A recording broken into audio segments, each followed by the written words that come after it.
We released TerrorStorm, A History of Government-Sponsored Terror, in July of 2006.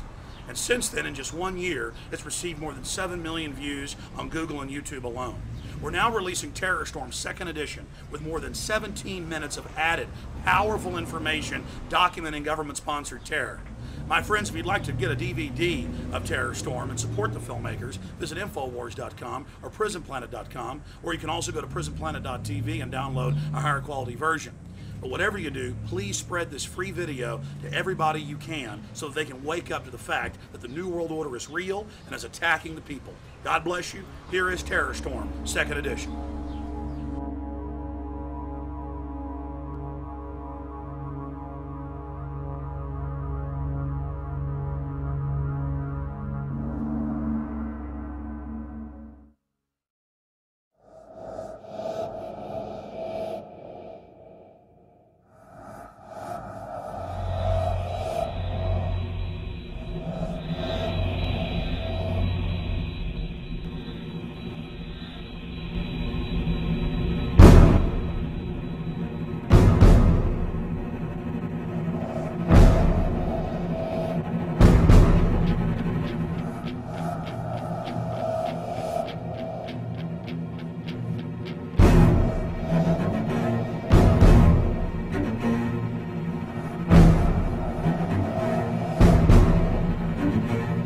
Our leaders have told us that the war on terror may last 100 years. A new kind of war against a shadowy enemy that can never be defeated. Either you are with us, or you are with the terrorists. Generation after generation will have to lay down its liberty in an endless war for global empire. It was a breathtaking display of firepower. And the Pentagon says, we haven't seen nothing yet. The perfect specter to convince populations to relinquish their liberty in the name of security. There is no doubt that Saddam Hussein now has weapons of mass destruction. There is no doubt that he is amassing them to use against our friends, against our allies, and against us. And if he does not disarm, the United States of America will lead a coalition and disarm him in the name of peace. We've been told that we're facing a 100-year war that will last generation after generation. In this film, we will explore who pulls the strings and who benefits from the dark spectacle of modern warfare. We will answer the question, do the people know how they are controlled? Do they understand the systems of power that surround them? The modern propaganda machines of public relations that wash their brains and fill their minds full of ball games and mindless fluff? Is the population beginning to realize that governments throughout history have used the specter of fear to drive their populations into acquiescing to total tyranny? September 11th, national ID cards, Big Brother, the Iraq War, the 7/7 bombings in London, the invasion of Iran. How are they all interconnected? In previous films, we have focused predominantly on September 11th as the foundational event, the pretext for the current geopolitical structure. The smartest thing to do is pull it. And they made that decision to pull. And then we watched the building collapse. National polls show that most Americans and Westerners believe the official story of 9/11 to be a fraud. And a large part of that majority believes that 9/11 was an inside job. But the establishment press continues to contest any alternative view concerning 9/11. In this documentary, we will first look at historical events that are not contested. Events where the fact of government-sponsored terror is not debated, but in fact openly admitted to by Western governments. There are literally hundreds of examples of government-sponsored terrorism in modern history, or what are known as false flag operations. We're going to start by looking at just 5 past examples, then we'll look at several modern cases. What is a false flag? The encyclopedia definition reads, false flag operations are covert operations conducted by governments, corporations, or by other organizations which are designed to appear as if they were carried out by other entities. The name is derived from the military concept of flying false colors, that is, flying the flag of a country other than your own. There are many variants of false flag operations, but one of the most popular carried out by governments is to stage a terror attack or horrible criminal incident and then blame it on your political enemies. One of the best-known cases of a false flag op was carried out by the newly elected Adolf Hitler on February 27, 1933. Nazi documents uncovered at the end of World War II, as well as testimony during the Nuremberg trials, reveal what many historians already suspected, that Hermann Göring had set fire to the Reichstag, the German parliament building. The Nazis then produced their patsy, Marinus van der Lubbe, an extremely mentally handicapped young man who was found rolling around in an alley behind the Reichstag naked. Van der Lubbe was then taken before a Nazi show trial, found guilty, and sentenced to death. He was beheaded on January 10, 1934. Using the crisis he had created to pass laws similar to the USA Patriot Act, Hitler became dictator and set his sights on the world. By March of 1939, Hitler had already seized Czechoslovakia. Having gained both Austria and Czechoslovakia, Hitler desired to move east against Poland. But he did not want to look like the aggressor. Hitler needed an excuse for attacking Poland. It was Heinrich Himmler who came up with a plan. Thus, the operation was codenamed Operation Himmler. On the night of August 31, 1939, the Germans took an unknown prisoner from one of the concentration camps, dressed him in a Polish uniform, took him to the town of Gleiwitz on the German-Polish border, and then shot him. The staged scene with the dead prisoner dressed in a Polish uniform was supposed to appear as a Polish attack against the German radio station. German radio, newspapers, and newsreels were flooded with images of what appeared to be a dead Polish soldier who had dared attack the Reich. Now Hitler had his excuse to invade Poland, and the nightmare of World War II had begun.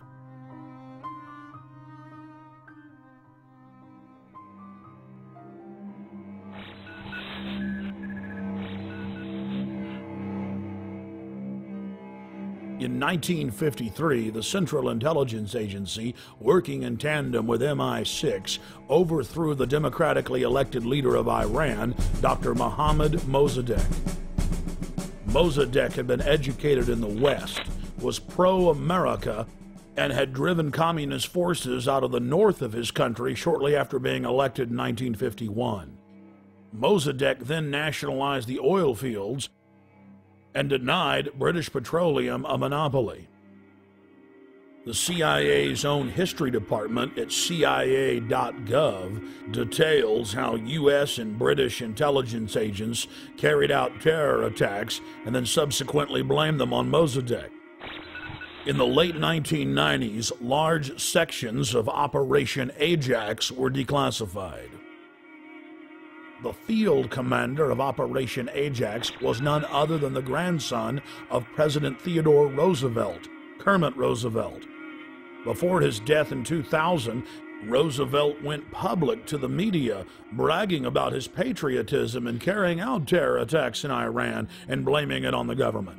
The provocations included propaganda, demonstrations, bribery, agents of influence, and false flag operations. They bombed the home of a prominent religious leader and blamed it on Mossadegh. They attacked mosques, machine gun crowds, and then handed out thousands of handbills claiming that Mossadegh had done it. The handbills read, "Up with Mossadegh, up with communism, down with Allah." Dr. Mohammad Mossadegh was incarcerated for the duration of his life. He fared better than many of his ministers who were executed just days after the successful coup for crimes that MI6 and CIA had committed. The CIA then formed the dreaded Iranian Secret Police, or SAVAK, and a 25-year reign of terror and torture then commenced. The operation was seen by Western intelligence agencies as a huge success. The CIA then successfully used the exact same technique in scores of countries to overthrow elected governments and dictators alike.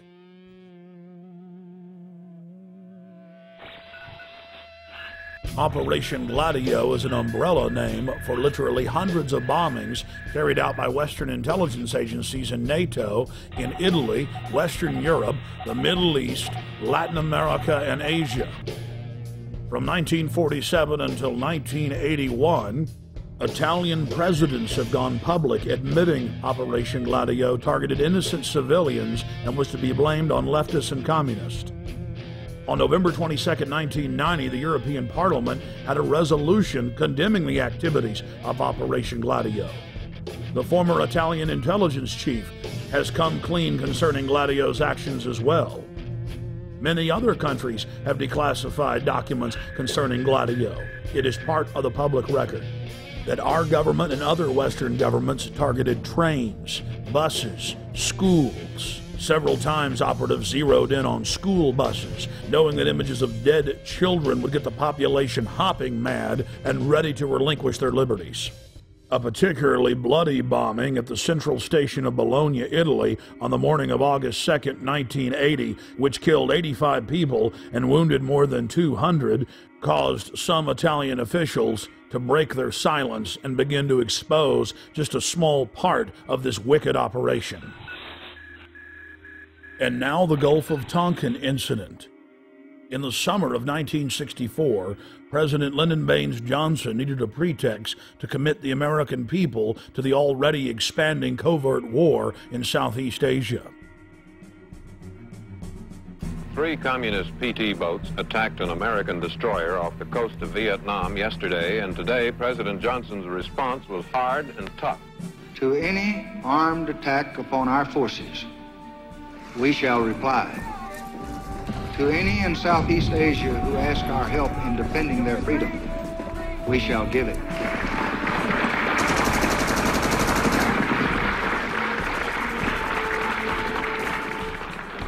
In November of 2001, the LBJ Presidential Library and Museum released tapes of phone conversations with the President and then Defense Secretary Robert McNamara, where they openly discussed plans to use the staged Gulf of Tonkin incident as a pretext to expand the war.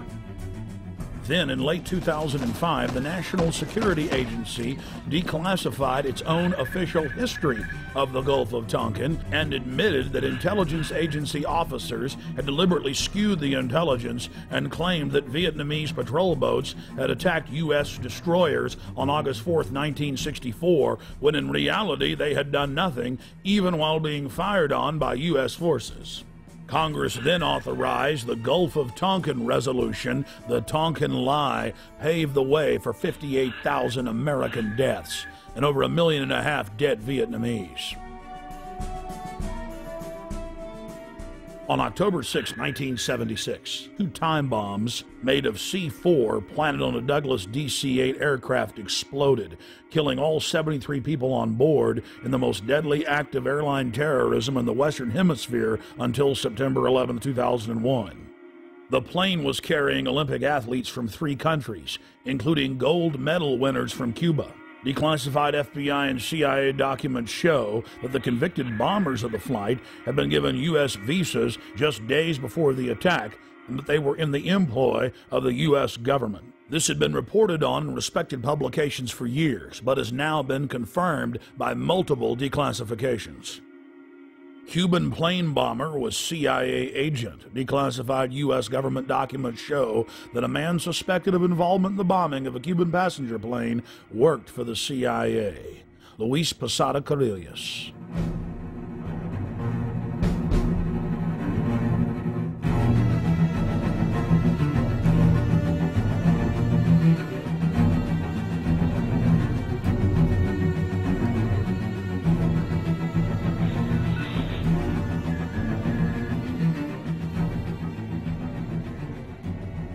In In the early 1960s, the chairman of the Joint Chiefs of Staff, Ella Lemonser, concocted a plan for false flag operations as a pretext to invade Cuba and for war with the Soviet Union.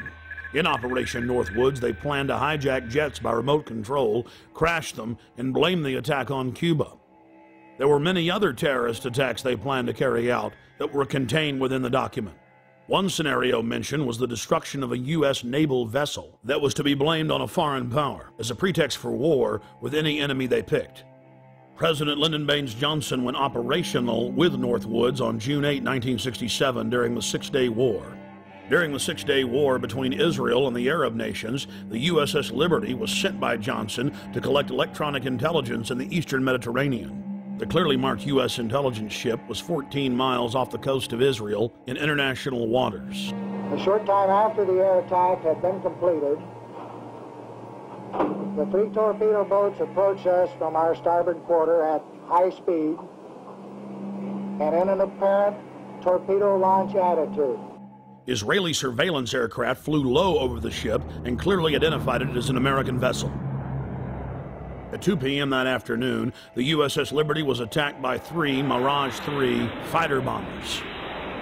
From the onset of the attack, the fighter bombers were jamming U.S. signals. Not only were they jamming U.S. signals specifically, they were also unmarked, the only unmarked aircraft in Israel's arsenal. The fighter bombers strafed the ships with their cannons, dropped conventional munitions and napalm on the ship, repeatedly from stem to stern.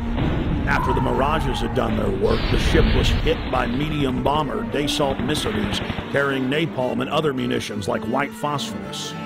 The USS Liberty was then attacked by 3 Israeli torpedo boats bearing Israeli flags. The torpedo gunboats opened fire with high-caliber machine guns and launched torpedoes. A single torpedo struck the ship, blowing a hole in both sides, entering the ship and leaving a 30-foot exit hole when it exploded. Then the torpedo boats began strafing life rafts in the water, an international war crime. While all of this was happening, the oversized American flag flew clearly above the ship. The attack on the Liberty went on for hour after hour after hour. During the entire attack, the USS Liberty continually called the Sixth Fleet that was nearby, begging for air support or rescue. 2 aircraft carriers in the Med responded by launching fighter aircraft. Unbelievably, they were recalled by the White House.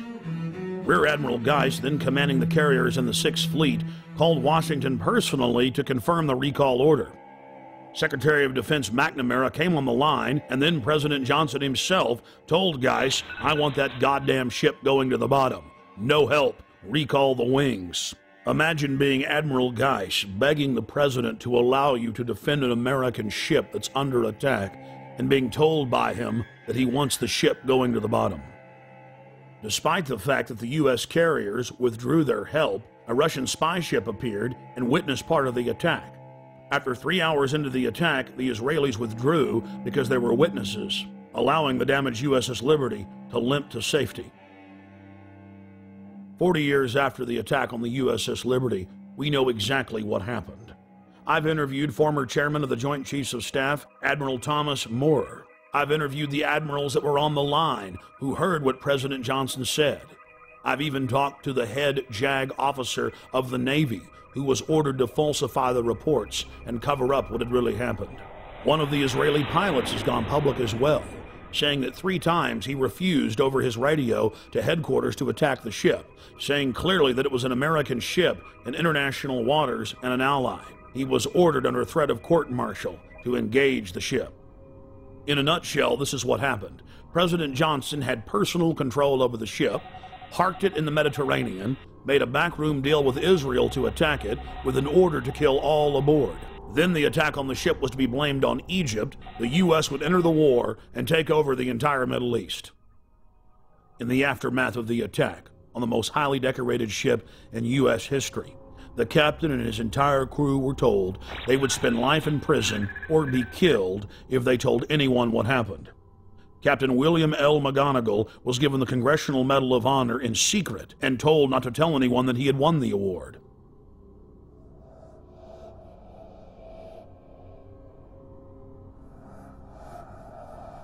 Now that we've looked at a small cross-section of historical examples of government-sponsored terrorism, let's fast forward to the horrific attacks of 7/7 in London. Tony Blair, leader of the pro-war Labour Party, had lost a huge number of seats in the Parliament and was fighting to keep his position as Prime Minister. And then right on time, the bombings of 7/7 and 7/21 occurred. Within days of the London bombings, evidence began to emerge indicating Western intelligence agency involvement. I traveled to London from Austin, Texas, to personally investigate.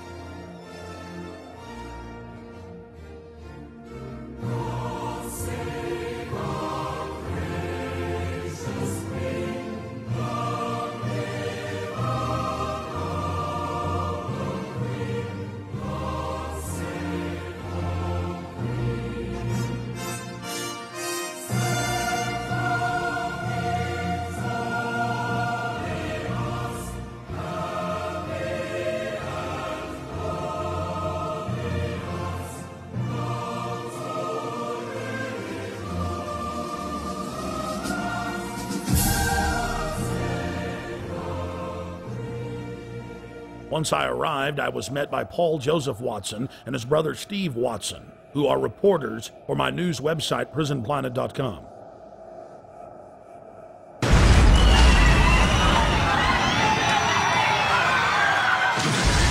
To understand the London bombings and who perpetrated them, you first need to look at 3/11/2004, the bombings in Madrid, Spain.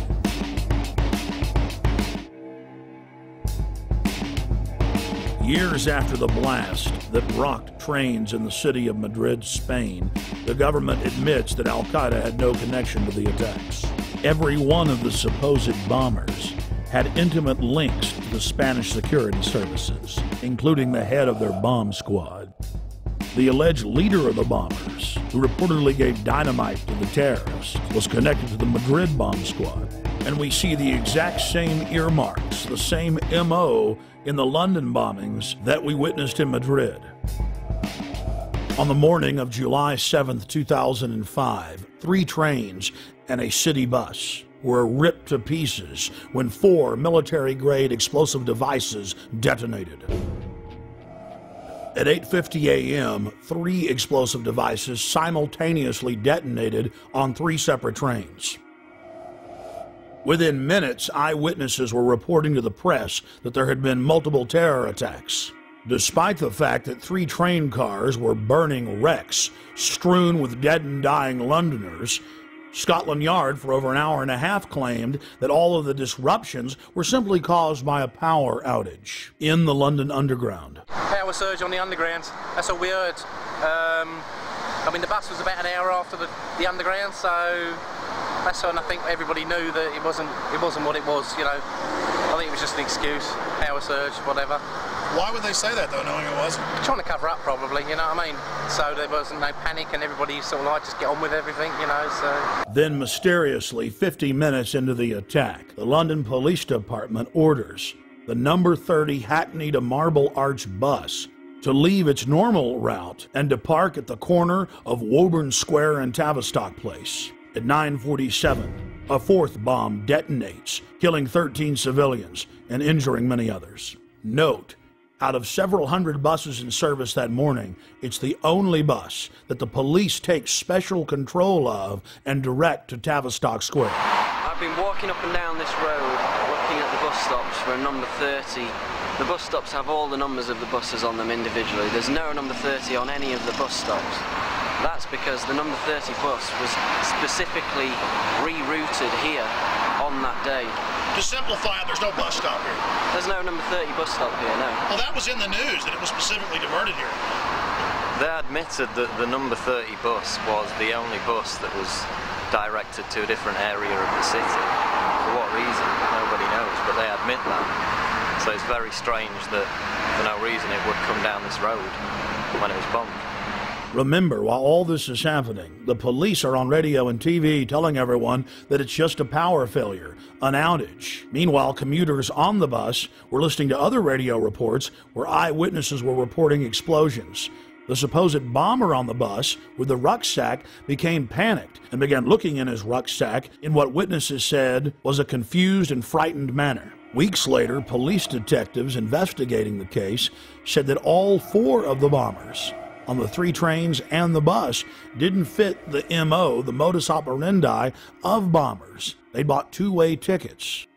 They'd played games of cricket the night before. They had good jobs and happy families. One of the alleged bombers was caught by surveillance camera arguing with the ticket clerk about the price of his pass. After Scotland Yard detectives had a chance to talk to some of the eyewitnesses from the bus and the trains, they stated clearly on the record that they believed that the bombers did not know that they had explosives in their backpacks. This was only one of many huge developments in the case that only received bare mentions in the back of the newspaper. The July 29th edition of Fox News Channel's Dayside program revealed that the so-called mastermind of the 7/7 bombings, Harun Rashid Aswad, is a British intelligence asset. Former Justice Department prosecutor and FBI terror expert John Loftus exposed the fact that Aswad was being protected by MI6 and was clearly under their control. Aswad is believed to be the mastermind of all the bombings in London. On the 7/7 and 7/21, this is the guy, we think. This is the guy, and what's really embarrassing is that the entire British police are out chasing him, and one wing of the British government, MI6, or the British Secret Service, has been hiding him. And this has been a real source of contention between CIA, Hold on, John. Justice Department, and Britain. MI6 has been hiding him. Are you saying that he has been working for them? Oh, I'm not saying it. This is what the Muslim sheikh said in an interview in a British newspaper back in 2001. So he's a double agent, or what? He's a double agent. So he's working for the Brits to try to give them information about Al-Qaeda, but in reality, he's still an Al-Qaeda operative. Yeah. The CIA and the Israelis all accused MI6 of letting all these terrorists live in London. Now, we knew about this guy Aswad. Back in 1999, he came to America. The Justice Department wanted to indict him in Seattle because him and his buddy were trying to set up a terrorist training school in Oregon. The headquarters of the U.S. Justice Department ordered the Seattle prosecutors not to touch Aswad. Hello. Now, hold on. Why? And that's, well, apparently Aswad was working for British intelligence. Now, there's a split of opinion within U.S. intelligence. Some people say that the British intelligence fibbed to us. They told us that Aswad was dead, and that's why the New York group dropped the case. That's not what most of the Justice Department thinks. They think that it was just, again, covering up for this very publicly affiliated guy with al-Mujarrab. He was a British intelligence plant. Our CIA says, okay, let's arrest him, but the Brits say no again? The Brits say no. Now, at this point, 2 weeks ago, the Brits know that the CIA wants to get a hold of Harun. So what happens? He takes off again. Goes right to London. He isn't arrested when he lands. He isn't arrested when he leaves. Even though he's on a watch list. He's on the watch list. The only reason he could get away with that was if he was working for British intelligence. He was a wanted man. And then takes off the day before the bombings, as I understand it? Yeah, and goes to Pakistan. The Pakistanis arrest him. They jail him. They jail him. He's released within 24 hours. In London, we spoke with David Shaler, a former MI5 agent who was convicted of breaking the Official Secrets Act and imprisoned for 6 months.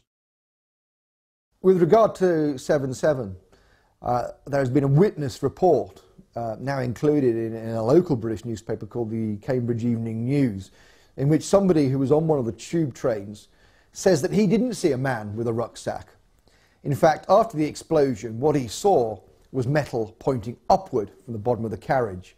That would indicate, of course, that the bomb was not carried onto the tube train, but was in fact attached underneath it.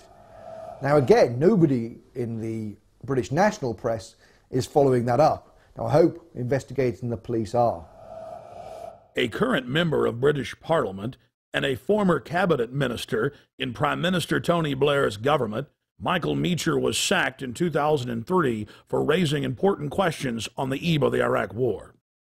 Atrocity of London bombings where 56 people were killed. That was on the 7th of July, 7/7 we call it.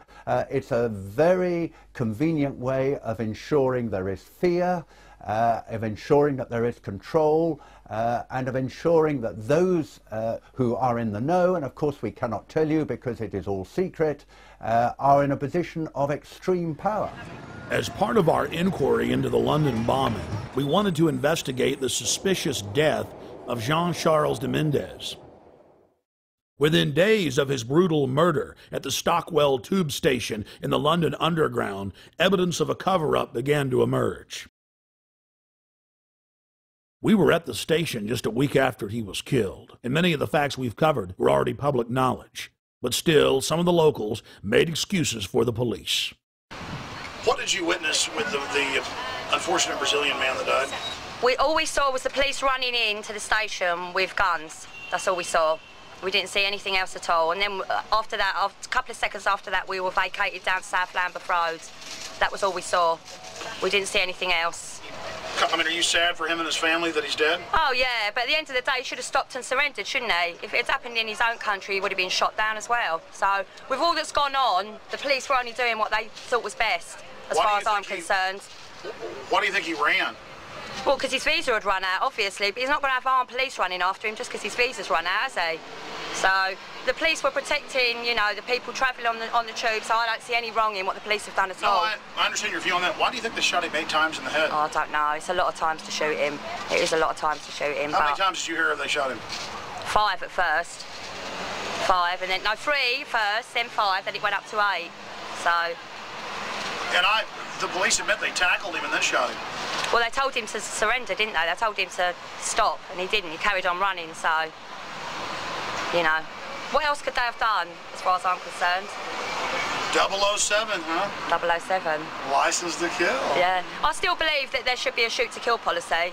I still believe, personally. But that's my views, you know. I think people should give up their liberty for freedom. All right. London police were later forced to admit that Mr. de Mendez never ran from them, wasn't wearing a heavy coat, and that a special army unit had killed him execution style with over 10 shots to the head at point-blank range. The British government was so desperate to keep the details of the shooting secret that they went so far as to arrest an ITN television journalist who had simply gotten a copy of what would normally be a public police report. Government whistleblowers and police have also been suspended and arrested for telling the truth. We had our details taken and were threatened with arrest simply for asking questions of locals outside the Stockwell station and videotaping police. Where are you based? Austin, Texas.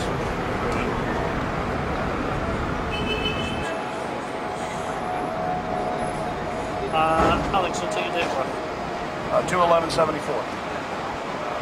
Did you just rather see my driver's license? No, that's okay. Well, here, just let me do it. Make it down. That's all I need, mate. Well, I mean... And you're just, you're filming for a program back in the States or something? Exactly. In fact, I think it'll probably be broken into... Think about it, yeah. Sir, what do you think about this event? I think it's very bad this has happened. What do you think should happen? I think the policy of shooting should have been more thoroughly thought out. I'm afraid there must have been a terrible mistake here. I feel very sorry for the family and very sorry for the policeman that made a horrible mistake. Yeah, it's going to be bad for everybody. It's a tragedy all around, I think. Thank you. The police first claimed that it was a hot morning when official weather reports showed that it was around 60 degrees and that Mr. de Mendez was running down the street wearing a giant padded coat with wires sticking out of it, that he vaulted over the turnstiles, charged through a crowd of pedestrians, raced onto the train, and was about to detonate bombs when the heroic officers gunned him down. The authorities then conveniently claimed that all the surveillance cameras malfunctioned that morning. Police have now been forced to admit, thanks to watchdogs in their ranks, that none of the cameras malfunctioned, and they've now released the video. The government has now been forced to admit that he was wearing a light denim jacket, and there were no wires of any type. Police that weren't part of the special military unit didn't know why they killed him. The police had followed him from his home. They knew that he was a Latin Brazilian working in England as an electrician. They followed him for 30 minutes as he walked from his home towards the station. Once in the station, he calmly picked up a Metro paper, paid for his ticket with his Metro Oyster card, and then walked onto the train.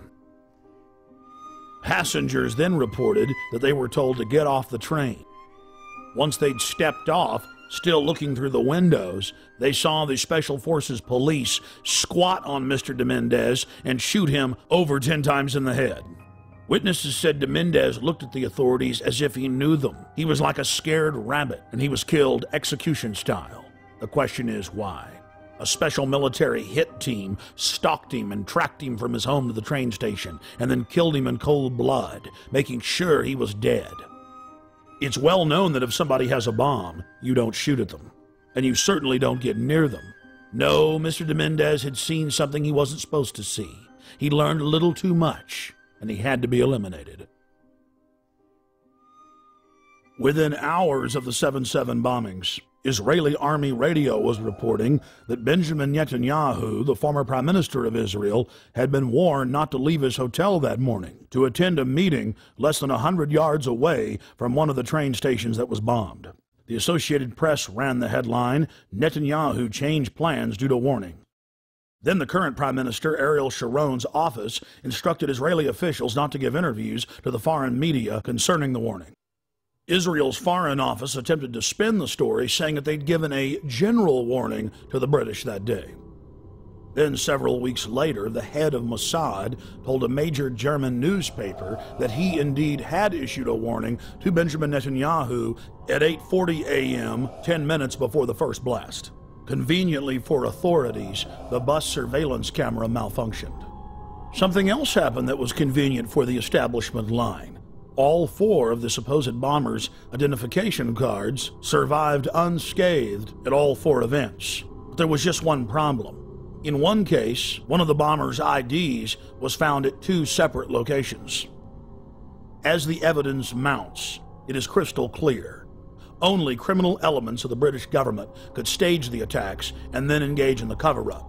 The reason the Netanyahu story is important is it clearly shows that other intelligence agencies were aware of what was going on in London that day and took necessary precautions to protect their Minister of Finance. In 1994, the Israeli embassy in London was bombed. This was at a time when I was in the service. I joined the Middle Eastern section shortly after that, and I was actually astounded to read a document written by a senior MI5 officer who'd seen all the information coming in about this attack, and he said that he believed that the Israelis had bombed their own embassy. In any staged terror attack, governments have to be extremely careful to keep the operation shielded, compartmentalized. Most people in government are moral individuals who believe that they're standing up for their nation's sovereignty or its national interest, and it's absolutely essential to keep them in the dark. One of the chief tools used by governments as a smokescreen is staging exercises or drills at the exact same time and exact same places as real events. When the Oklahoma City Federal Building was bombed, the Bureau of Alcohol, Tobacco, and Firearms was staging an anti-terror drill with their bomb squad on the morning of April 19, 1995, at the same time that the real event took place.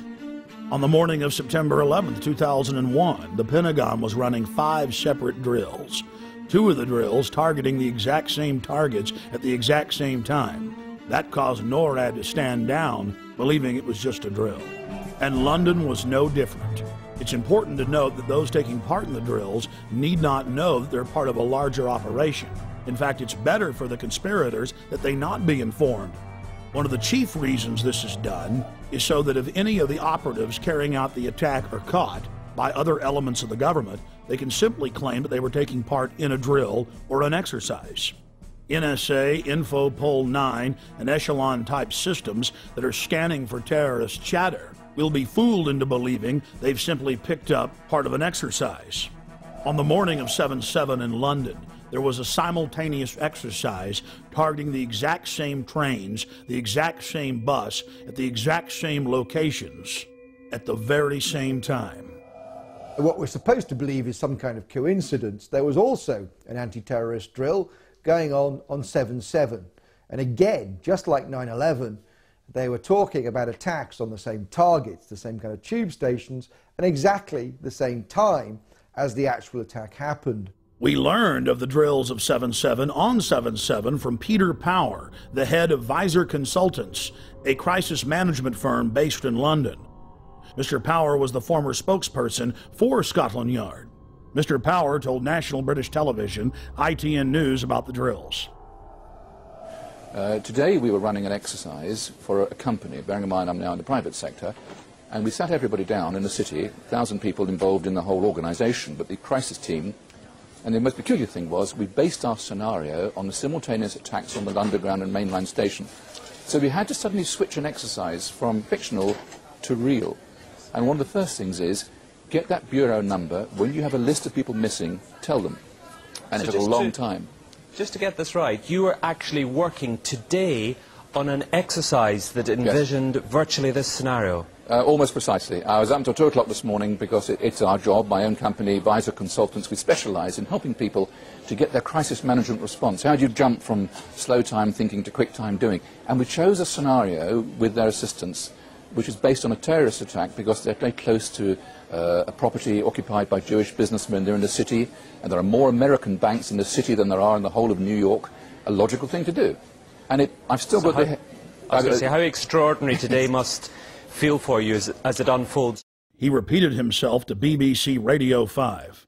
The thing that concerns me is that what are we doing for the thousands of men and women actually who are in London working? And I say that because at 9:30 this morning we were actually running an exercise for over a company of 1,000 people in London based on simultaneous bombs going off precisely at the railway stations that happened this morning. So I still have the hairs on the back of my legs standing upright. To get this quite straight, you were running an exercise to see how you would cope with this, and it happened while you were running the exercise? Precisely. And it was about 9:30 this morning. We'd planned this for a company, and for obvious reasons I don't want to reveal their name, but if they're listening they'll know it. And we had a room full of crisis managers for the first time they met. And so within 5 minutes we made a pretty rapid decision. This is the real one. And so we went through the correct drills of activating crisis management procedures to jump from slow time to quick time thinking and so on. If we use a standard actuary employed by major insurance companies to calculate the probability of these events coinciding in a 10-year mean, we learn that the probability of this happening is greater than 1 in 300 tetragillion. To put that in perspective, that's a number with 41 zeros behind it. That is trillions and trillions and trillions and trillions and still more trillions times greater than all the grains of sand in all the world. To put that number in perspective, it has 41 zeros. Scientists using supercomputers have estimated that the Earth has over 7 quintillion grains of sand. A quintillion has 18 zeros. It would appear as some way of stopping the response of the emergency services or providing some kind of cover for what must be operations orchestrated in some way by the state.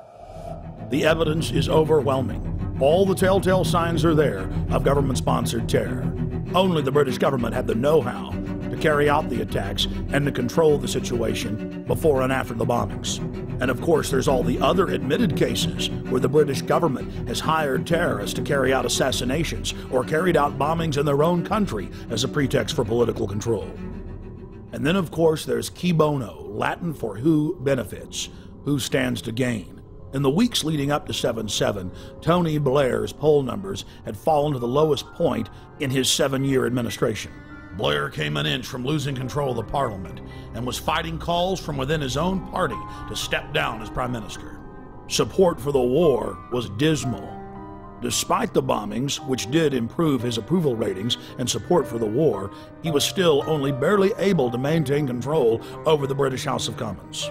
In the wake of the bombings, Tony Blair's administration descended on the British people with a raft of tyrannical legislation, attacking the press, freedom of assembly, and setting up the conditions needed for a martial law takeover of the nation through the Civil Contingencies Act.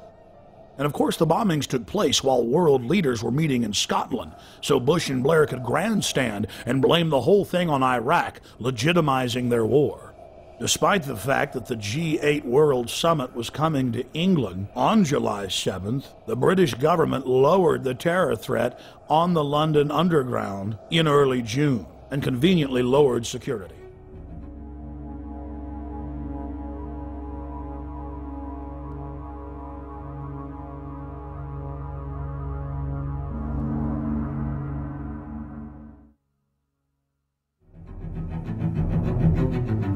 We were told that we invaded Iraq to bring the nation freedom, but Pentagon documents show their real plan was to balkanize the nation into 3 or 4 sections and foment endless sectarian civil war. The true objective was to ensure that the nation remained in turmoil as a pretext to build permanent military bases, as well as delivering long-term profits to defense contractors. Think about it. Do defense contractors make more money if they were just in Iraq a year? Or now the projected decade?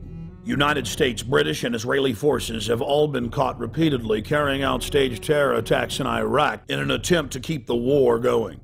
In the interest of time, we'll look at just one example.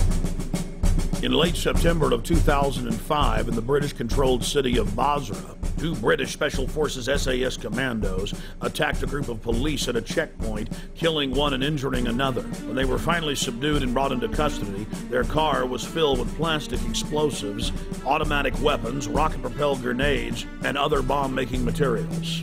Why would members of Britain's most elite fighting force, the Special Air Services, be dressed up like Arabs out shooting police with a car full of plastic explosives in a city that had been racked by sectarian violence?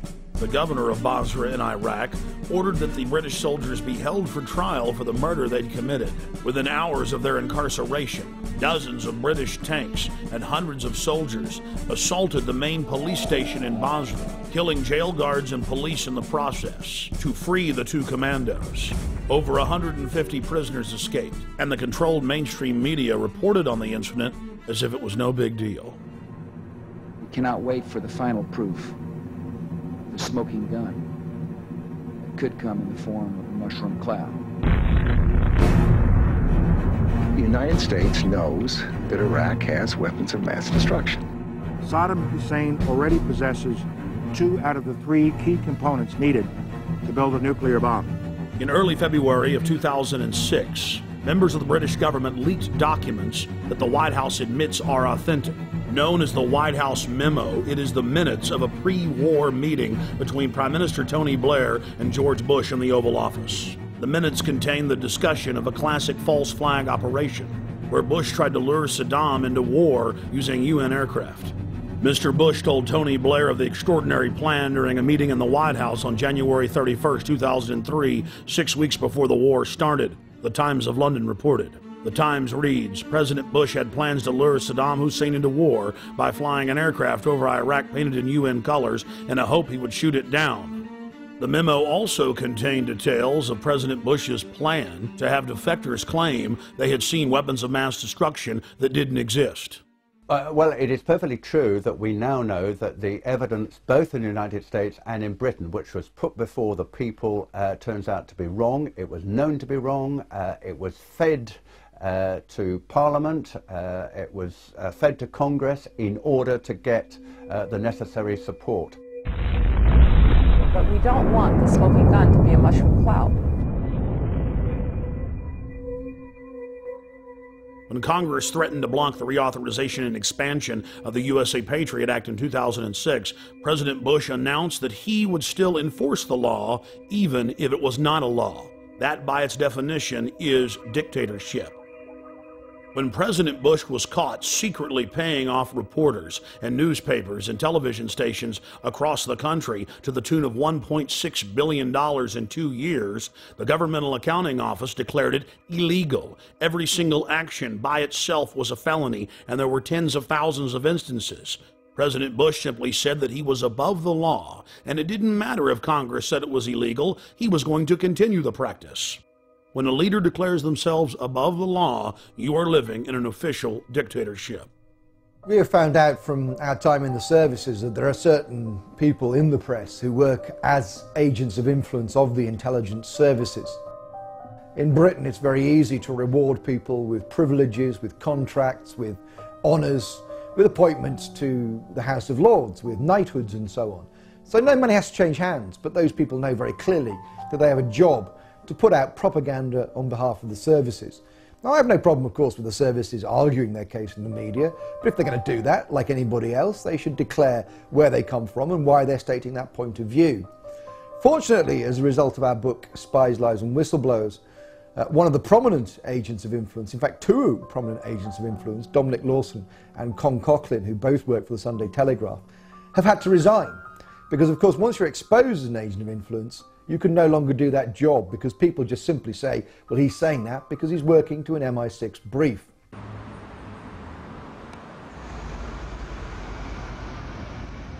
When Congress informed Bush that secret arrest, secret detention, and torture was illegal, he simply had his Attorney General, Alberto Gonzales, issuing a policy paper claiming that it was lawful. Known as the infamous torture memos, Gonzales said that they would simply stop calling it torture and call it pressure, and that if someone died in custody from torture, that was acceptable.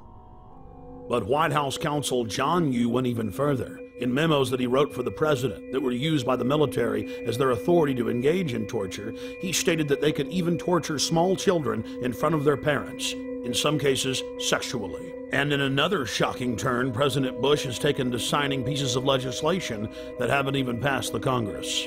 President Bush was also caught engaging in warrantless searches using the National Security Agency to spy on the American people. Bush claimed that he had executive authority to ignore any federal law he wished. The 1878 Posse Comitatus law bars the military from engaging in law enforcement activities against the American people. Bush was caught using the Defense Intelligence Agency, a branch of the Pentagon, to spy on peaceful anti-war activists. He again claimed that he was above the law. Bush then claimed that the Constitution gave him the right to spy on the American people. Of course, the Constitution and Bill of Rights says the exact opposite. In the midst of the scandal, the retiring head of the National Security Agency went before the National Press Club and informed everyone that there was no need of a warrant in America. He chastised a reporter who claimed that you needed probable cause to search someone. He said all that was needed was that it be, quote, reasonable, and the government would decide what was reasonable.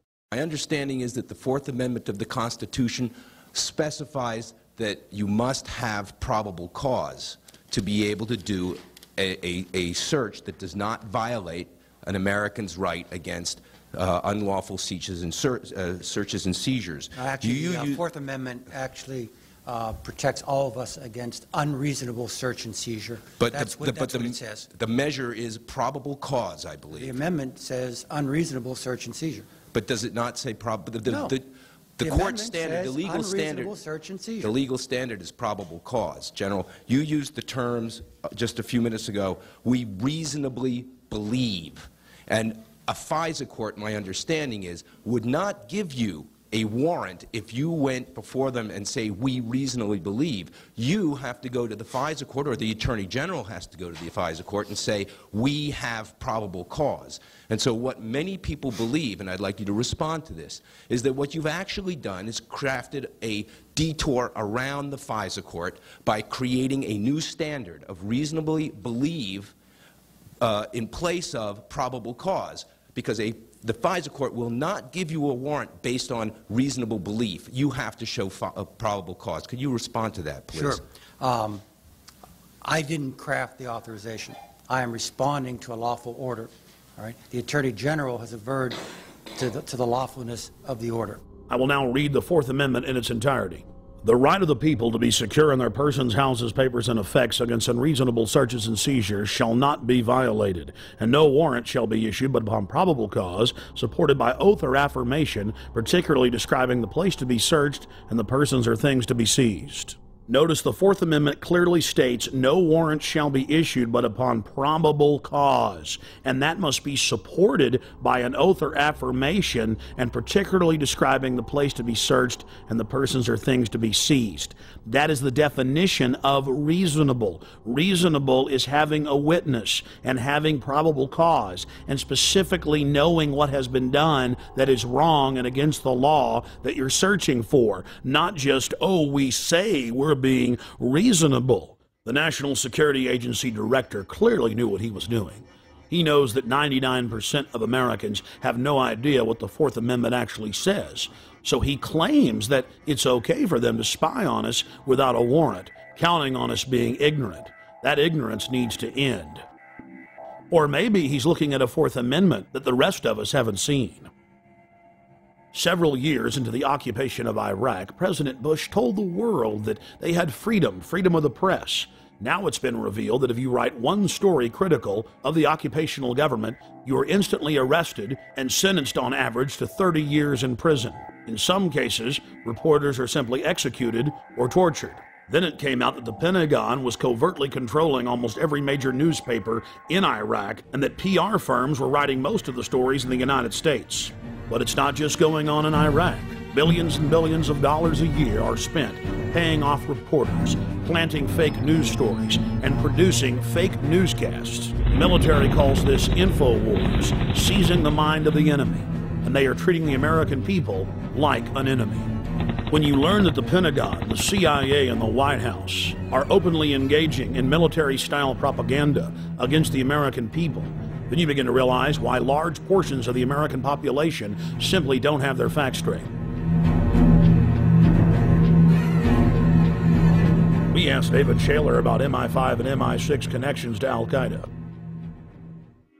I learned of an operation in which MI6, the British External Intelligence Service, had funded Al-Qaeda to carry out an operation to try and assassinate Colonel Gaddafi of Libya. And once I'd become briefed on a plot in which MI6 was funding our terrorist enemies without government permission, I no longer wanted to be part of that setup. We also spoke with former MI5 agent Annie Machon, herself a whistleblower exposing MI5 and MI6 wrongdoing. I went public in conjunction with my partner because we'd seen so many dreadful things going on, and we believe that the British public deserves better protection. My own, not as much government but intelligence services, were carrying out operations in which innocent Libyans died. David was briefed officially by MI6 officers on their attempt to assassinate Colonel Gaddafi by funding Al-Qaeda in Libya. So I felt the need to say something about that. It took a long time to have the courage to be able to do that with the newspapers in this country, but eventually I decided that was the only way forward. We had to leave our friends and family, we had to leave our jobs, our home, everything in London with 3 days' notice because the newspapers suddenly decided to kick into action. I lived in exile for 3 years. In fact, when I actually tried to use a legal route to alert the British government about MI6 funding Al-Qaeda, I was the one thrown in prison. We then tried to negotiate with the government. We tried to say, please take our evidence about the crimes we've seen. The government refused then, and to this day, 8 years on, they are still refusing to take David's evidence and my evidence about crimes committed by our intelligence agencies. We have sources have told the press, sources in America from the State Department and the CIA have confirmed that payments were made to a group in Libya that was associated with Osama bin Laden. A document actually appeared on the internet which predates the attack and describes exactly the modus operandi, the way of carrying out the attack, the timing of the attack, the people involved, the Islamic extremists and so on, that I described when I went on the record. As a result of the attacks on 7/7, the British people seem much more complacent and will allow the state to infringe their liberties in a way that they wouldn't allow them to do otherwise. While in London, I learned that Parliament had just passed a law that would ban any type of free speech within several miles around the British Parliament building. Blair's approval ratings go up when there is an event. Bush's approval ratings go up when there is an event. What, quote, Muslim extremists in their right mind would carry out an operation that would empower the New World Order global empire whose epicenter is London and New York and D.C.? Why would anybody put up with this? My friends, never give up your liberty. Stand up against tyranny. Learn the truth and find out who has the motive. Find out who has the motive to scare you into submission, to intimidate you, to bully you into accepting their wars of global war and empire and genocide. At a time like this, I think people are prepared to give up a little bit of their liberty, aren't they? Just a bit. I mean, yeah, it's okay. I mean, if you've got nothing to hide, it's not really a problem, is it? I think we should be just a bit firmer on what we've allowed here. I think we've been too democratic and we've been too soft. What is done to people who wish to demonstrate is increasingly worrying. A lot of demonstrations, both at Genoa, at the G8 at Gleneagles, many other places around the world, There is no wish of those who demonstrate, in my view, for violence. They disagree profoundly with what their governments are doing. I'm not saying whether they're right or wrong. I'm simply saying that they should have the right to do so without harassment, intimidation, or indeed being charged, attacked, and being seriously injured. Because the only ones who are going to be allowed to have the big loudspeakers out in the public areas, just like in China, are going to be the state. I must say one of the things that does concern me is Brian Hoare, who camped outside Parliament in the square, which actually faces the parliamentary buildings, faces the large iron gates where ministers come in and MPs go in and out. It may be ignored, he may be laughed at, he may be mocked, but at least he is able to do it, and some people may listen, and you may have more effect than we realise. Now, we call that, or at least we used to call that, free speech. What about the Freedom Lady, the Statue of Liberty? Well, I did hear a rumor that the Statue of Liberty has been brought in for questioning. She may be with Al-Qaeda. You're probably right.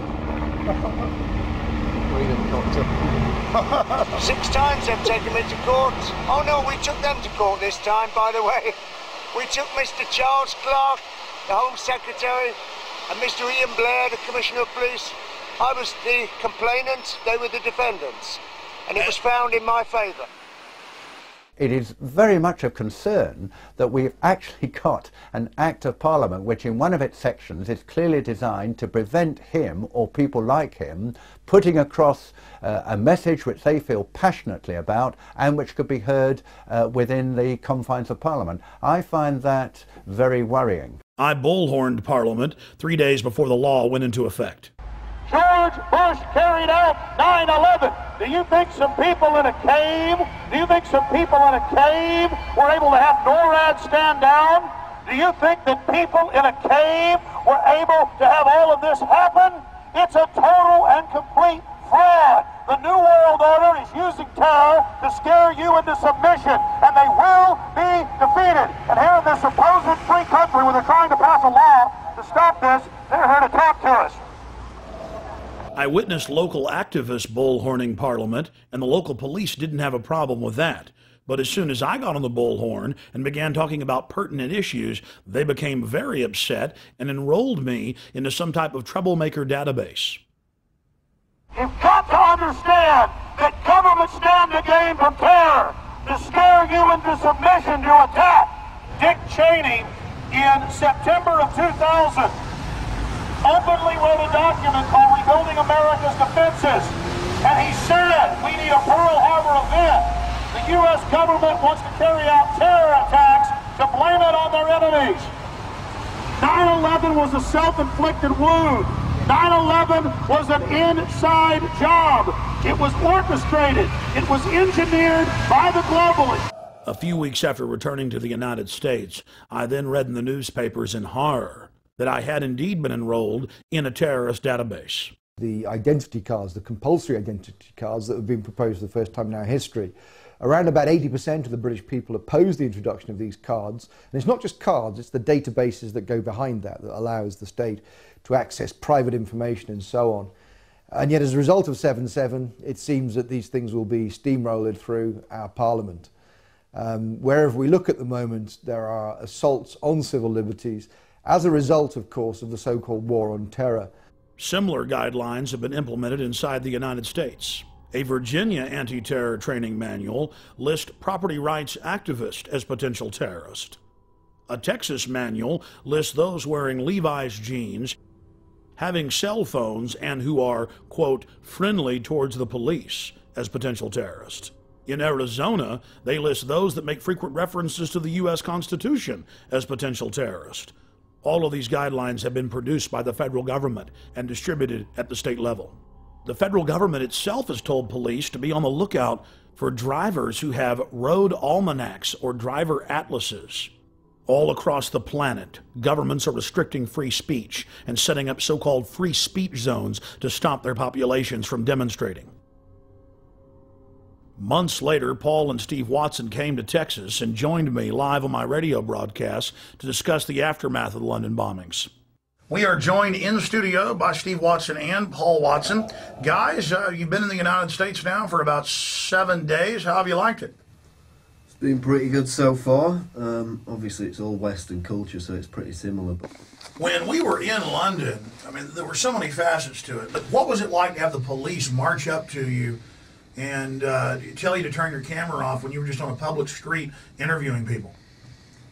Well, I mean, the fear-mongering at the time, we were there right after the bombings, 3 weeks after the first bombings, I believe, but then there was the second failed attempt.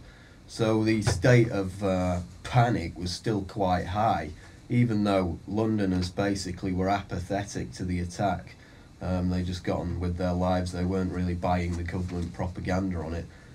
We had case after case where we'd be out on the street doing interviews with people, and we'd be showing the video cameras, and there were people working right there at the Hard Rock Cafe, and I'm like, look at these cameras, they're everywhere, they're in plain view, and the manager comes out and goes, you know, thanks for showing me that, I've never noticed those. What's your name, sir? Charlie. I'm Alex, nice to meet you, Charlie. How you doing? Good. What do you think of the new symbol of the United Kingdom is going to switch from the Union Jack to the black surveillance camera? Well, you know, there's plenty going on in London, so they need the surveillance cameras everywhere. But I mean, it's going to be the new national symbol, or of course I'm being sarcastic, but really it has become the national symbol. 4+ million surveillance cameras in the great city of London alone. Nothing to say about it. You know, I don't even see them there. You don't see them? They don't exist? No. 4 million in the city?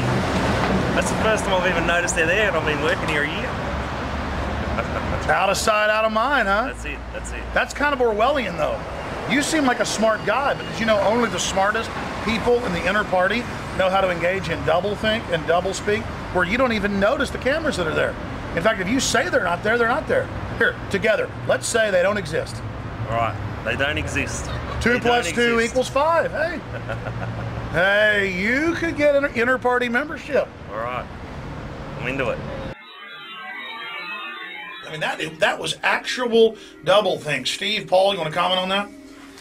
Well, let me read a quote from Orwell from 1984. Doublethink is an unending series of victories over your own memory, reality control. To know and not to know, to be conscious of complete truthfulness while telling carefully constructed lies, to hold simultaneously two opinions which cancelled out knowing them to be completely contradictory and believing in both of them, to use logic against logic to repudiate morality while laying claim to it. And this is exactly what we saw over and over again in London. You've got a nest of, what, 6 or 7 cameras, and people are out there saying they've never noticed them. It's like, it's a survival mechanism to deny reality, but at the end of the day, it's not even a survival mechanism, it's quite dangerous. We were asking the attitudes of taxi drivers about the bombings. They were all quite ambiguous. They kind of believed the government line at that point. Do you ever wonder who's really behind it? Well, I've heard there's people who think that other governments are behind it. You know, British governments, American governments, people have said that. Oh, really? You heard that some people think it's the government? Yeah. Yeah, I've heard that. Really? How popular is that view? Pretty unpopular, I would have thought. It is straight out of George Orwell's 1984. This poor woman thinks that if you give up your liberty, you supposedly get freedom. Yeah, well, we went to Stockwell tube station where they shot the Brazilian man. We basically noticed this woman who was working on the fruit stall. She'd been interviewed on the BBC, I'd seen her on there, so we went over to interview her. We were talking to her, and Alex asked her if she would sacrifice liberty for security. And she came back with, yes, I'll sacrifice liberty for freedom. I think people should give up their liberty for freedom. Liberty and freedom are the same thing.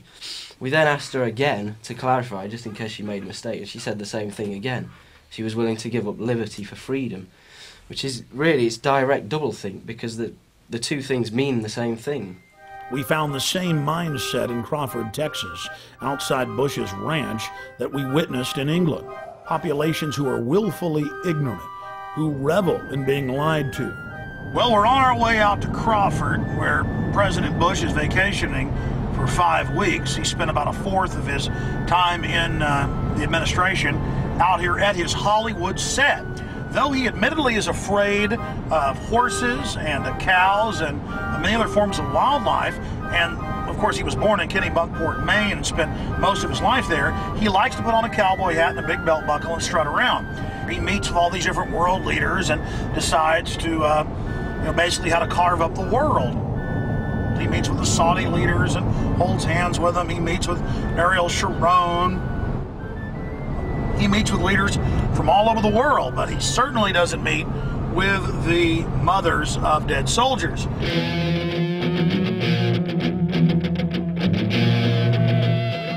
They don't have any skin in the game, so it's easy for them to say, let's keep our troops over there, let's complete the mission, even though we don't even know what the mission is.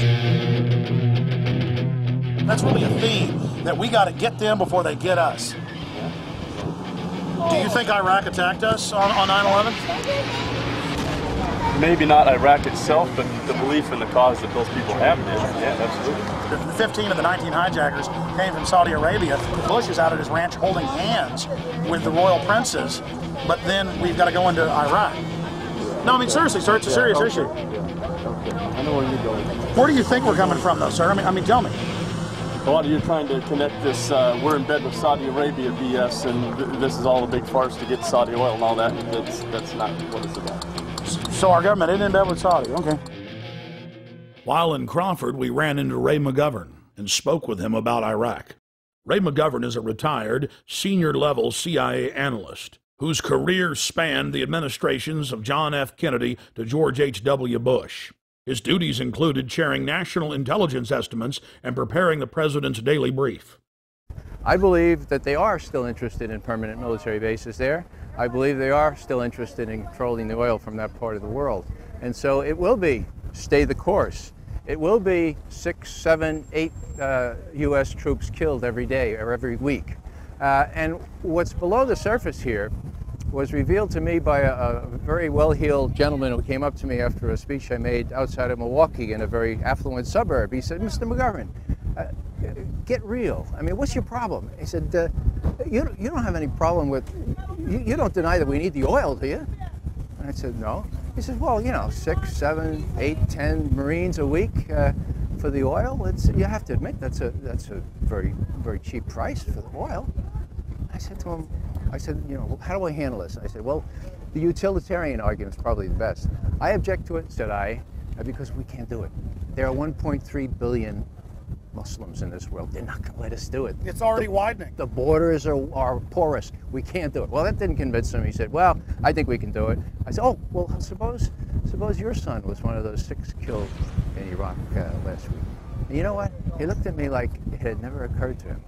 And it wouldn't have occurred to him because it wouldn't be his son, It would be the sons from the farms, it would be the sons from the cities. And so he said, well, I don't buy that either. So I'm finding, well, maybe I'll try a moral argument on it. I said, well, are you one of those that likes to have the 10 Commandments brought into the schoolhouses and the courtrooms of this? He said, oh, that's a great idea. I said, well, if memory serves, there's one that says, thou shalt not covet thy neighbor's oil. I mean goods. Don't bear false witness. There's one, don't forever hold. There's one that says you shouldn't steal. And there's also one against killing, if I remember correctly. So maybe you want to subtract 4 and bring in the 6 commandments into the schoolhouses and the courtrooms of this world. Get real. I said, this is a moral issue. We shouldn't be going around killing unarmed civilians and causing more violence where violence is endemic. And what did he say, sir? He turned on his heel, marched out to his SUV, prayed for cheap gasoline, and drove home. I want the oil. Let's educate them, bring them into democracy, and take their oil. Apparently somebody took too much yellow acid and got the story wrong. The majority of the construction, and the vast majority, like I'd say 90% of the construction that I saw wasn't with the Iraqis, it was with the American bases that they were building.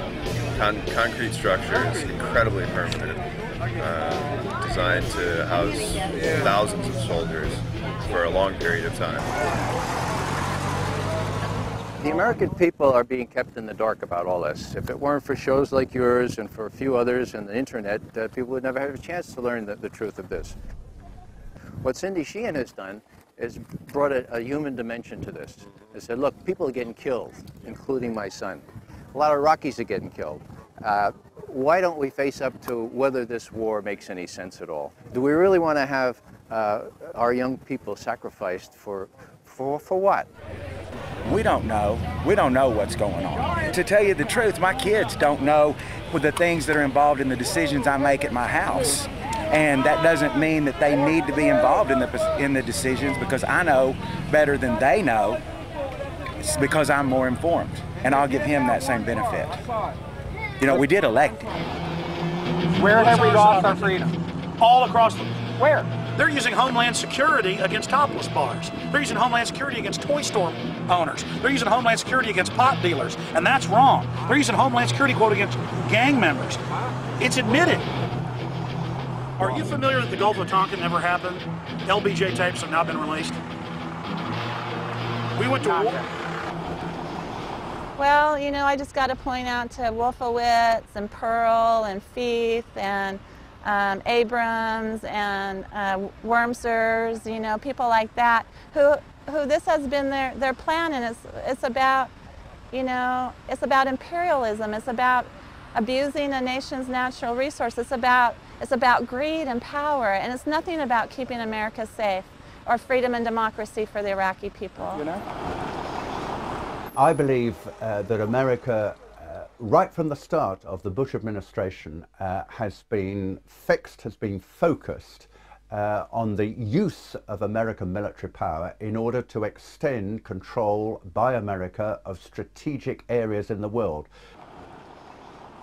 Now we have the Downing Street minutes, which show that as early as July 23, 2002, the head of British intelligence, just back from Washington, said to his prime minister, it's a done deal, the decision for war is inevitable, the war will be, quote, justified by the conjunction of terrorism and weapons of mass destruction, and intelligence and facts would be fixed around the policy of war. There's the proof that the intelligence, all this justification in quotes for the war, was a fraud from day one. The Project for a New American Century, the think tank, with the report called Strengthening America's Defenses. This is frankly a demand for full spectrum dominance by the United States. I think the most chilling aspect of the Project for a New American Century document is this kind of transformation of our foreign policy, this kind of strengthening of America's defenses is a revolutionary change, and is not going to happen at all quickly, absent a new catalyst of massive proportions, for example, a new Pearl Harbor.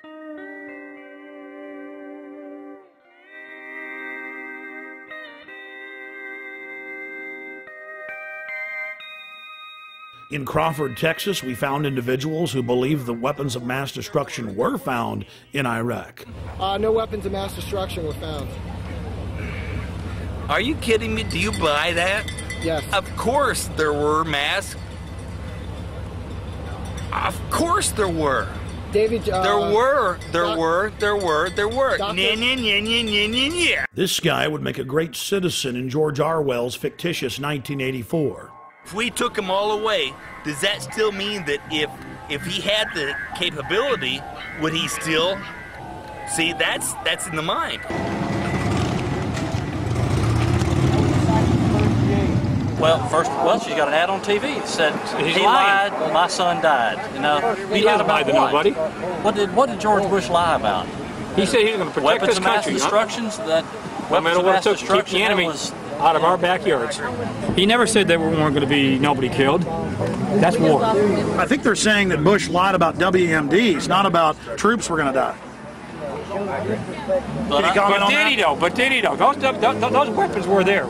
The authoritarian powers of the state, which are available to government, is very dangerous. And I think we live in a state, we live in states, both the United States and the UK, where the powers to question, to call in evidence, to demand explanation, to hold to account those who are in control are gradually, systematically being weakened. This is very dangerous in a democracy.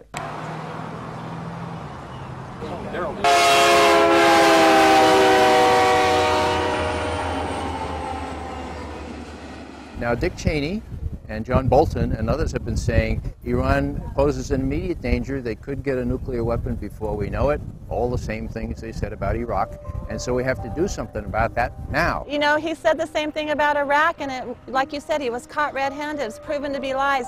Why should we believe him about Iran?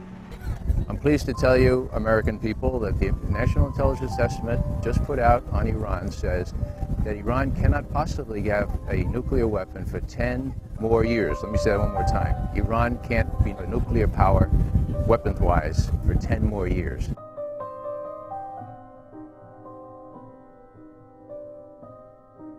We have to look at whether our governments are creating enemies so that they can justify what they do.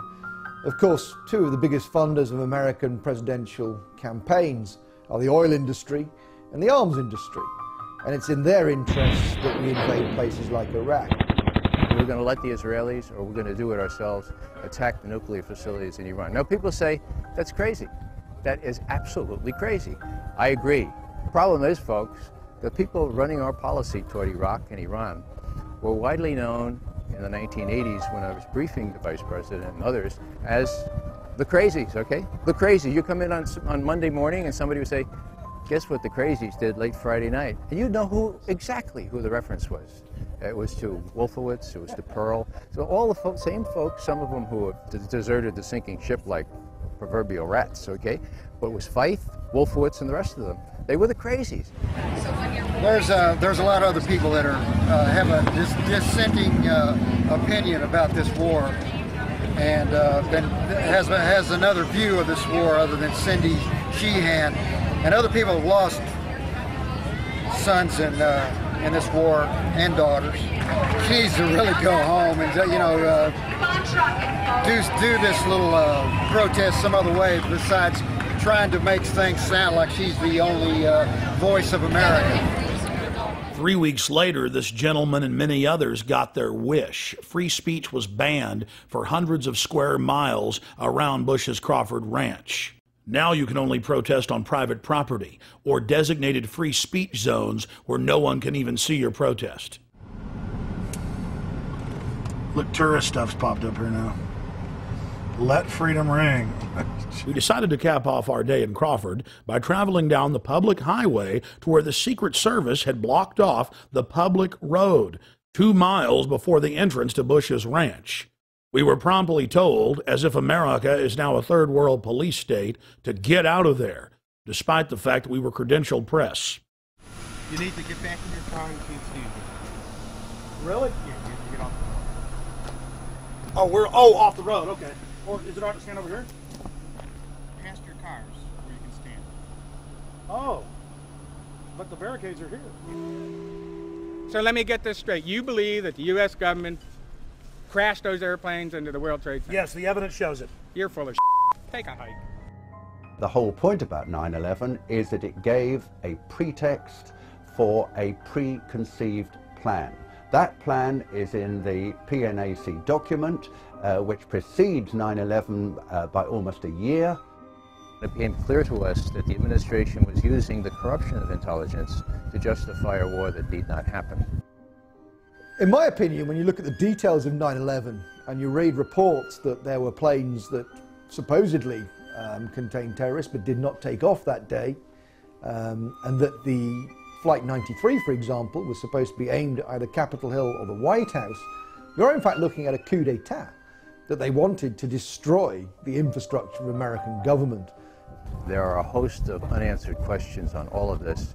The reason they're unanswered is because this president, this administration, will not answer the questions. Why is it that perhaps the biggest question of all, why is it that after, on 9/11, 8:20 a.m., when it was undoubtedly, without any question, that one of those planes had been hijacked, between 8:20 and 9:38, when the Pentagon was hit, an hour and 20 minutes, no US airplane was put into the air? There were drills on the day of 9/11 in which the American Defense Force was supposed to be dealing with mock hijackings. Obviously, those would have slowed down the response of national defense to the hijacked airliners. If American passenger jets go off course and they are tackled by American fighter jets, the default position is to shoot them down. And yet in this case, of course, none of that happened. There was the Andrew Air Force Base 10 miles from Washington. It has a squadron of F-16 fighters. None of those was put into the air. This is absolutely almost incredible. The most powerful military technological country in the world, albeit under a terrifying attack, was not able to put planes into the air, which actually could probably have stopped at least the second and third hits. And we've got to ask why George Bush sat there with a group of school children for 16 minutes after he'd been alerted to a plane going into the second tower. The president's in Sarasota.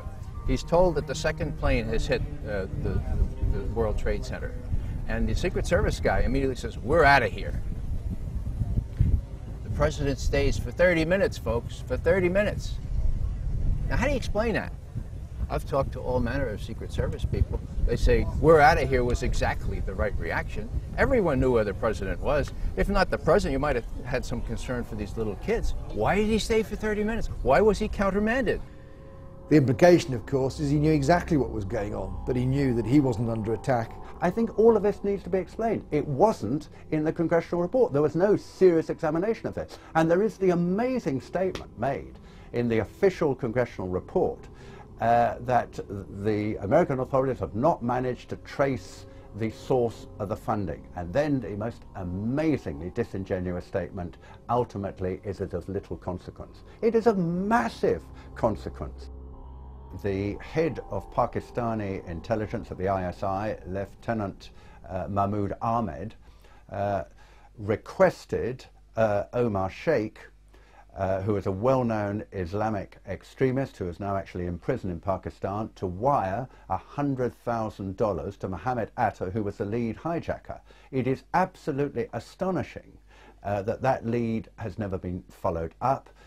As it happened, General Mahmoud was actually on a visit to the United States, both before and just after 9/11. And saw many leading government officials. For people to dismiss these questioners as conspiratorial advocates or conspiratorial theorists, that's completely out of line, because the questions remain because the president, who should be able to answer them, will not. We have plenty of evidence that the attack on Afghanistan was planned. Because after the negotiations with the Taliban broke down in the United States, I think they went to Houston in Texas in about July, and there were later discussions at about this time in Berlin, where US officials made absolutely clear to the Taliban representatives in this famous phrase, either we will provide you with a carpet of gold, in other words, if you supply a pipeline across Afghanistan, you ensure the security of the country, you guard that pipeline, then we can do a deal with you, otherwise we will bury you in a carpet of bombs. In the years since 9/11, scores of highly regarded individuals have gone public to express their serious doubts about 9/11. These include former presidential advisor and CIA analyst Ray McGovern, the father of Reaganomics and former Assistant Secretary of the U.S. Treasury, Dr. Paul Craig Roberts, BYU physics professor Stephen Jones, former German Defense Minister Andres von Bülow, former MI5 officer David Shaler, former Blair cabinet member Michael Meacher, former chief economist for the Department of Labor during President George W. Bush's first term, Dr. Morgan Reynolds, and many more. Out of the countless prominent personalities questioning the official 9/11 fable, Gore Vidal, award-winning author and historian, has raised some of the most important points. You spoke about some of your questions concerning 9/11 and how your father had helped write some of the rules for intercept. Can you speak to your questions concerning 9/11, please? Well, there was a big story about in the India Times, which is a very good newspaper, and it was about 9/11. And we had just found out, the world had found out, that Mohammed Atta, who was a Saudi Arabian guy, but seemingly working for Osama bin Laden, that he was in charge of the planes that crashed into the New York buildings. Well, the story is really more complicated. What struck me immediately, my father was director of air commerce under Franklin Roosevelt. My father, who was one of the original Army Air Force flyers in World War I, he had put in a lot of sort of safety things. In the event of a hijacking of a passenger liner or any plane that they knew about, that fighter planes would be scrambled, that is, sent up into air immediately within minutes in order to force the plane down, to change course, shoot it down if you had to. And you don't need orders from the president, the vice president, or anybody else. That's the law. Well, they didn't go up after 9/11.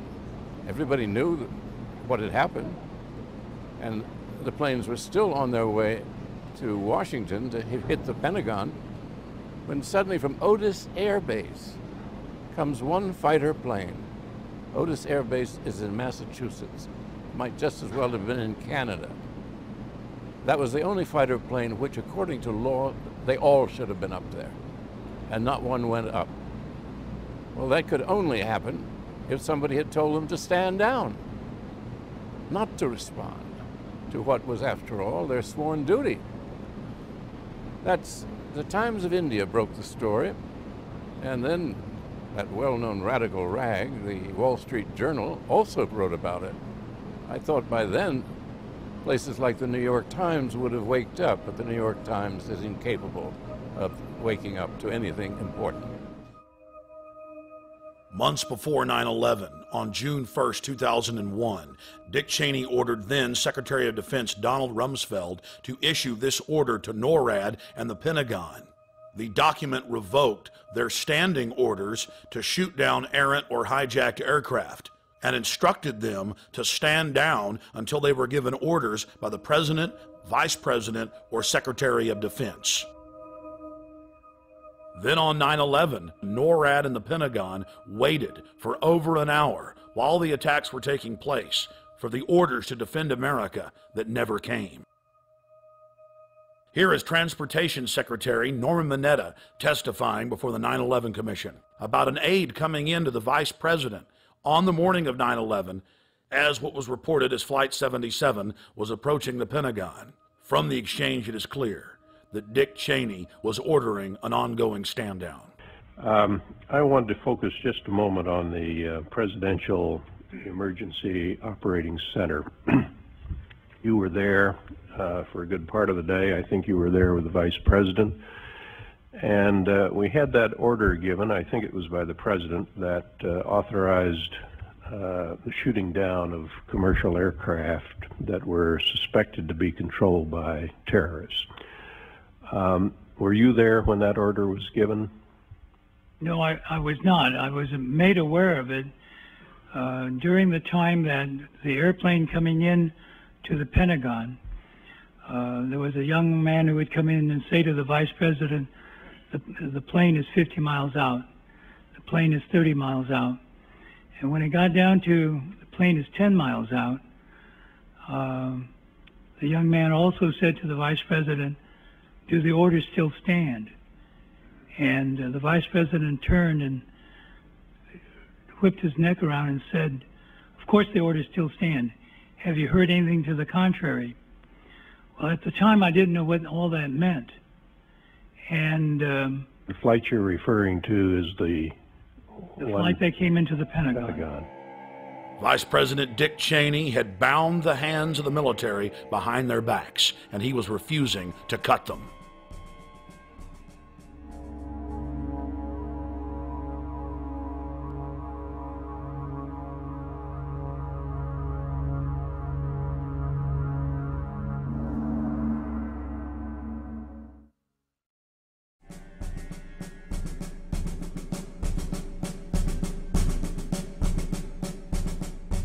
On the 5th anniversary of the September 11th coup against America, thousands of citizens took to the streets of New York to expose the cover-up. The people are sick and tired of the real perpetrators of 9/11, grandstanding like heroes and using the tragedy as a pretext to turn America into an Orwellian police state. Once everybody gets here, we're going to all get together, we're going to go over to Ground Zero.